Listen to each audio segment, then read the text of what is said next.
We have had our first look at Call of Duty Warzone Season 4 in a teaser trailer today, and I'm happy to showcase to you guys all of the big changes coming to Call of Duty Warzone, which is very, very exciting.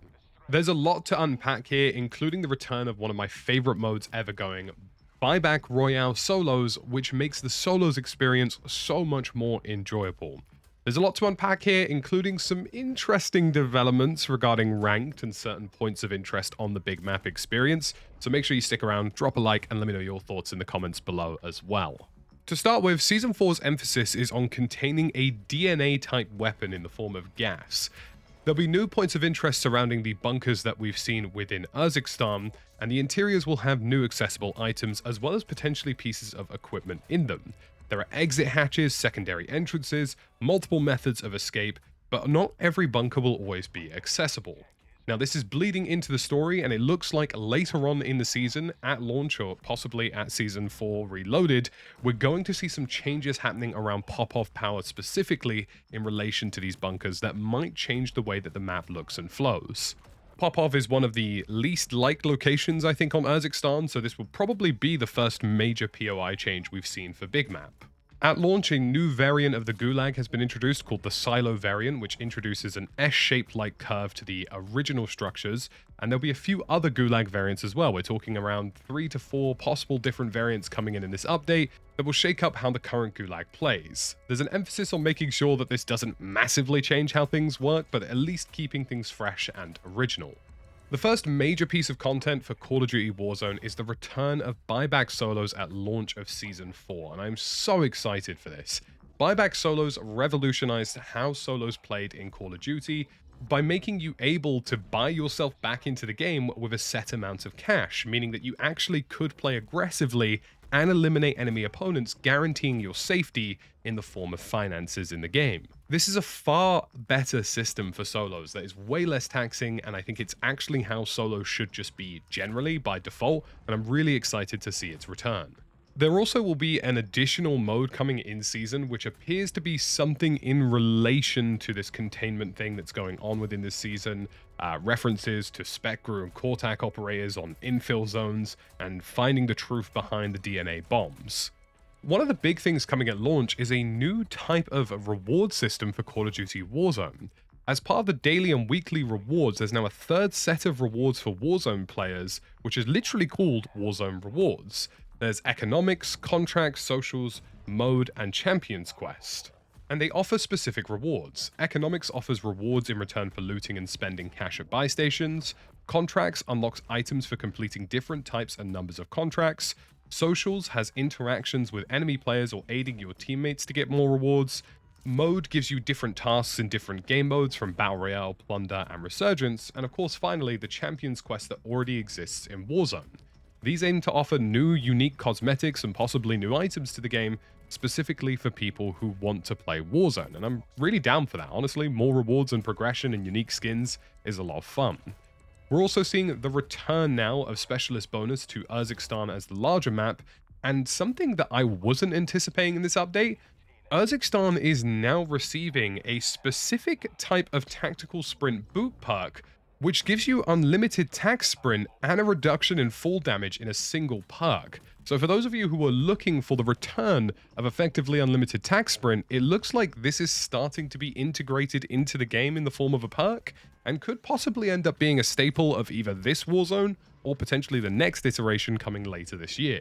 There's a new type of vehicle in Big Map as well called the Polaris, which is one of the fastest vehicles in the game and also offers a third seat at the back that allows you to actually fire out the back of the vehicle without the need for leaning or anything of that demeanor. For those of you who remember, loot hot zones are returning in this update as well that will designate points of interest in the map that will provide you guaranteed rare loot and orange crates. Redacted weapons are also returning in Season 4 in Midseason, which many of you will remember will have up to 10 attachments on a weapon if you so happen to stumble upon them. A new public event is coming to the game in Midseason called Runaway Train. Now, for those of you who played Slay Rye Resurgence, you'll understand what this is. At some point around the 6th circle in the game, you will be notified that the gas is actually being attached to the train in Urzikstan, and it will move with the train until the game has concluded. I actually really like this mechanic in Sleigh Ride Resurgence, and I do want to see generally more circle mobility, so it's nice to have a random event that can occur to shake things up a little bit. Sadly, if you were one of the people like me that was looking forward to a big map ranked experience, well, we have had our bubble burst. Unfortunately, ranked play will not be taking place on Big Map in Season 4 for reasons I wish I could tell you at this point. Now, it's a real shame considering this was announced at COD Next that ranked would be returning. Seeing it returning to only Resurgence was not what people wanted and not what people expected of that news. And honestly, I'm kind of at wit's end with this. Like, I don't really know why they keep pushing ranked Resurgence. I don't think it's good for the game. I don't think it plays well. I don't think it flows well. And honestly, I would like to see the back of it sooner rather than later. There are new skin rewards for ranked play going into Season 4 if that's something you're interested in, but sadly, this will remain a Resurgence experience. For those of you interested in what weapons are coming, we have a brand new lightweight SMG and also the return of the Kar-98 marksman rifle, as well as potentially a heavy-hitting shotgun later in the season. Interestingly though, Season 4 is continuing its focus on aftermarket parts, and for Week 1 you'll see the M4 turn into a hard-hitting 50 cal weapon. The intention here is to flesh out the aftermarket parts system even more than it currently is, which is very exciting, and this will be launching alongside the brand new Superi 46 SMG and also the Kar-98K, which is returning.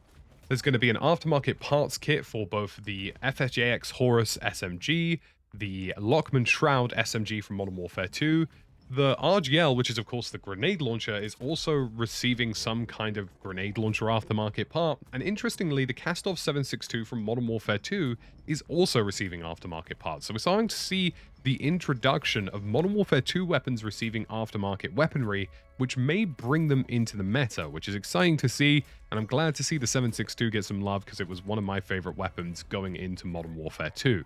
For those of you interested, there is a Mobile Suit Gundam Tracer Pack and crossover occurring with various different skins. I know a lot of you guys consider yourself to be excited anime fans, and that is happening. And also a COD Champs Tracer Pack, which looks absolutely ridiculous as well.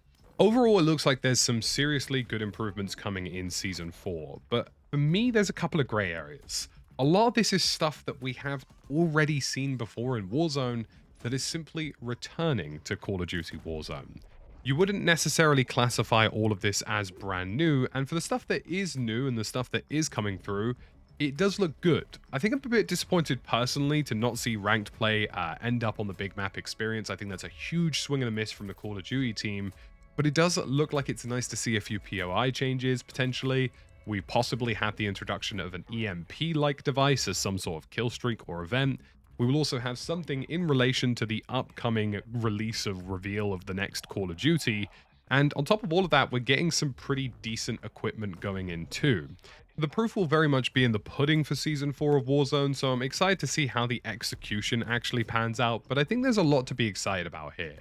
There are things that are adding freshness to what we've seen in the Warzone experience, and whilst I would like to have seen more brand new things rather than reintroductions of things we already had, I'm confident that those things are going to make a good impact on the overall flow of Warzone as it stands. I am hugely excited for Buyback solos. It's something that I genuinely cannot understate to all of you guys is going to be absolutely fantastic. And also some of the other stuff like the Runaway Train event and the new Unlimited Tac Sprint boot selection seems to be interesting, and that will definitely change how the game works and flows. Now, if you enjoyed this video, folks, please leave a like, leave a little sub, leave whatever it so happens to be, and I'll catch you again in the next one.